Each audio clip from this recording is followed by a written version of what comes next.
Welcome back to the Break Room. I'm Evan, and joining me today is Coy Jandreau. We just filmed an episode of the Break Room, but the Furiosa trailer just dropped. It's one of our most anticipated movies of the year, and we can't wait to watch the trailer, react to it, and talk about all the cool stuff. But before we do that, a quick shout out to our sponsor, Opera. Here's a variant of me to tell you all about it. Hey, thanks guys. Real quick, we want to thank Opera for sponsoring today's episode of The Break Room. Opera is our new favorite desktop browser, mainly because it comes loaded with features we always wanted, and we love that about it. It's got a free VPN and ad blocker built right into the browser, so you don't have to deal with a ton of extensions to get things going the way you want. Opera also has tab islands, so you can arrange your tabs in separate groups, which is huge for those of us who always have 70 tabs open. Like me, that's me. Opera also comes with Opera's Aria AI assistant right there in the sidebar. Aria is great for answering questions or even translating any page into English. To support the Break Room and get started with Opera today, just click the link in the description below. Thanks again to Opera for sponsoring this video. All right, back to you guys. All right, thanks again to Opera. Check it out, click the link in the description. But should we watch this trailer, Coy? I am so excited to Furiosa. Let's do it. From Mastermind George Miller. Correctly billed. He's back, he's back. Mirroring the opening shot of Mad Max with his bike. Oh. Oh, she's lost the arm at this point. There she is. Man, look at those So colors beautiful, too, man. yeah. I love his orange and blues. I know. I love how disorienting his color is, but it sings so specifically. Yeah. It's also like when you take a really strong vision, you just apply it so consistently. Yeah. His extremes are always so, like, I mean, even the dirt in her face, like, to make her eyes pop, just like Charlize with the original. Whoa. The new scroll. New scroll. Oh my God. Get all the exposition out in the trailer. You don't need to say just give any us of it in what the movie. plot is. This is her, honestly. So it's another movie just on the road, and that's what I want. Let's Correct. go. Yes! What? He looks beautiful! Wait, oh, look at that. That's Chris Hemsworth. What? Yeah, with a nose. Are you kidding? Oh, I love it so much. The Sean Connery in the bikini shot. I think that was a reference. Oh, the War Boys origins. Look at that. A Morton Joe? Man. Yeah, like a young Morton Joe. Okay. Between Toe Cutter Joe and a Morton Joe. All right. Getting Furiosa. Nice. Yeah. Chris Hemsworth. Oh wow! I really, truly, I don't know if I would have known. I think oh my God. So I think that's the Bullet Farm. So we'll be seeing probably the original places, but they're getting prequelized too. So that's probably the green place. Yeah. And then we're gonna see the Bullet Farm. I'm wondering if we get Gastown. Oh, probably, man, right? these old rigs. Oh, it's so pretty. Oh my God. The flaming skull, like, mercilessly. Yeah. This chariot with the cape. Let's go. Oh, Holy cow. I miss practicals so much. This is so stunning. That ultra Damn. HD slow-mo where the flames look like CGI of the Yeah. real. I'm curious if is Hemsworth the villain here. They need to make it epic. That's the executives like saying that to George Miller, and he's like, "I'll use that." Yeah. Do you have it in you to make it epic? Remember her. Witness. Nice. In 2024, no date though. Sometime. Sometime. Damn. I think it gets prime summer or late spring to kick off summer. Yeah, we were talking about it earlier, right? We weren't quite sure when Fury Road came out. Yeah, I think that was May. Yeah. And so I think this would either get a May date, maybe last week of April, like Marvel does sometimes, because they have that May 3rd date they love, but that last week of April sometimes. Yeah. Or prime July. I think it's going to be one of the two. Yeah, it feels like it could be a really strong like summer blockbuster for sure. I mean, I think the last movie really took everyone by surprise, right? And so just like the ability to like do something with like a character, a new version of a character that everyone really loved. It seems like it's gonna really pop. That was 9 years ago now. So you're reintroducing what that world is to another new set of audience, right? Because when we got it in 2015, I think it had been like 20 years since Thunder Road. Oh yeah, that's right. Yeah. Because that was like 90s, early 90s. Yes, I think it had a late 80s vibe, but I think it was early 90s. So like 25 years, and now it's been 10 years since that one.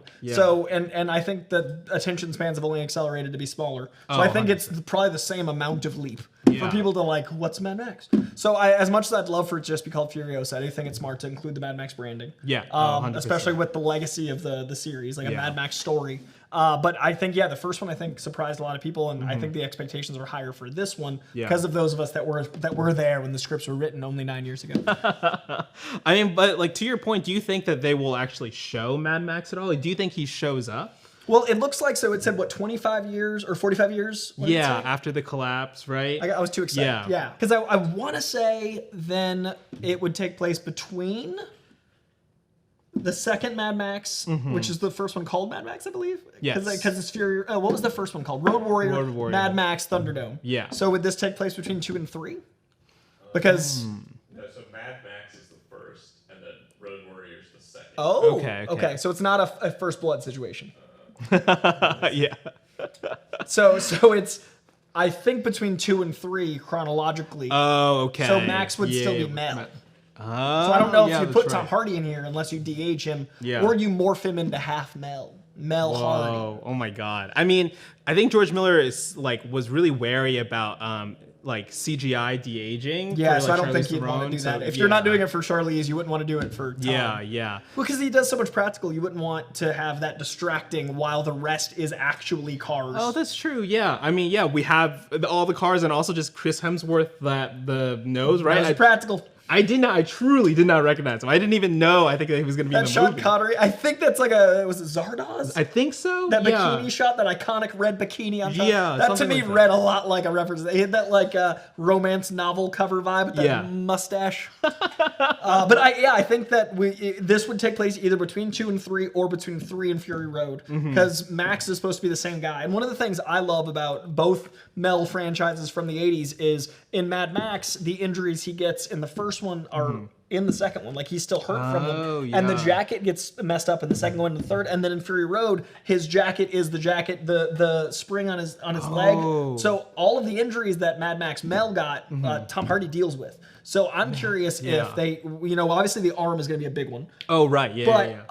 In addition, are we going to get other Furiosa origins of injuries? Like, will we see other things that tie into her character physically as well as emotionally? Right. And also just we get to see these locations that we saw in Fury Road. Looks like some of these bits and pieces. Bullet Town, when Humphrey's holding the bullets, I'm like, I think that's got to be the Bullet Farm. Oh yeah, probably, right? And it'll be cool to see, I think this is with Fury Road, right, it establishes such a unique world that it doesn't give you so much time because there's so little dialogue. It's not really how did they get like this or whatever. So we'll get to see the world in the past and maybe not just the characters but just how they got to what we see in Fury. And Road. You joked with the opening scroll, that's kind of the only exposition we're gonna need. You know what I mean? If we have the settings be so lush and full of story, we won't need the dialogue again, but we'll get a different set of those same buildings. It's smart to use the emotional connection to the place we already have. Yes. So you don't need dialogue, because then it's the green place, we get to actually see it. They don't have to over explain it. Right. Man, I remember just watching that Fury Road for the first time, and I hadn't seen any of the other Mad Max movies. I didn't even know it was a thing. I was just oh, there's this cool movie I've heard about, and just being thrust into that situation where Tom Hardy's running around, and then suddenly it just opens up, and then there's huge opening spectacle, and it looks like all those set pieces are going to continue again, right? I mean, I grew up on Mad Max. That was a huge franchise. Mel Gibson's Lethal Weapon, Mel Gibson's Mad Max were two it's going on TV. Yeah. But Mad Max still surprised me with Fury Road. It was that I've given. In all of the movies, I think I've reviewed almost 3,000 movies, and I've given 24 or 25 5-stars ever. I don't believe in perfection. Mad Max Fury Road is a 5-star film. Out of 24, Fury Road, it just it's what action can be. To my money, the polecat sequence while the cars are on fire, while it's being projected at you, that camera that's also moving while the Doof Warrior's playing, that is so much stunt. That's 9 different types of stunts that are all moving. Shot practically. I don't think there's a better action, especially vehicular action, than Fury Road. Yeah, I mean, it's so sick. I can't wait to see what they do to top it, or what is their polecat version. Where does it go to escalate? Because you can't escalate a bigger thing at this point in the story. Narratively, it has to be a stunt.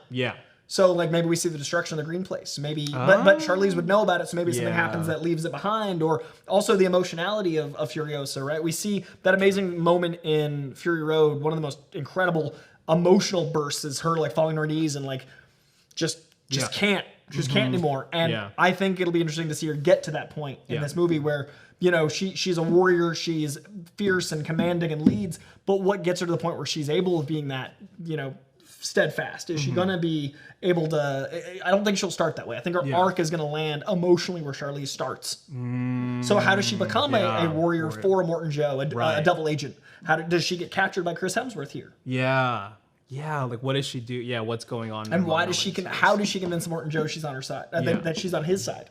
Will we see that here? Will the Hemsworth character be the one trying to steal her for Morton Joe, and then she realizes the only way to get these women out is through becoming one of them? Right. So, I mean, like, will we see some of the wives, some earlier versions? Will we see younger versions of some of his brothers that are all mutated? Will we see the nuclear stuff that affects the War Boys? I'm so excited. Yeah, I know. It's I feel like the ending's probably just gonna be heartbreaking then, right? Just like her resigning to her fate or what is like to live the true life I need to live. Servitude in order to, like, she's a warrior that is free, and this begins her odyssey, and then she has to like end it in shackles. And I'm also like, how sad is it going to be to see the War Boys, before Witness? Will we see the origin of Witness? Yeah. But also like with them accepting their fate.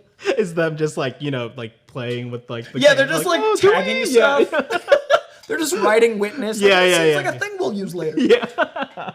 I mean, it does feel like that the Mad Max legacy, though, it feels like does seem like it's going to be a good continuation of, like just visually it looks so consistent with Fury Road, and just feels like overall that like, I don't know, I'm excited. Whether it's Happy Feet or Mad Max, do not doubt George Miller. George Miller will not steer you wrong. I mean, and I guess the last thing here is like, I know Charlize Theron originally wanted to play the character in the prequel.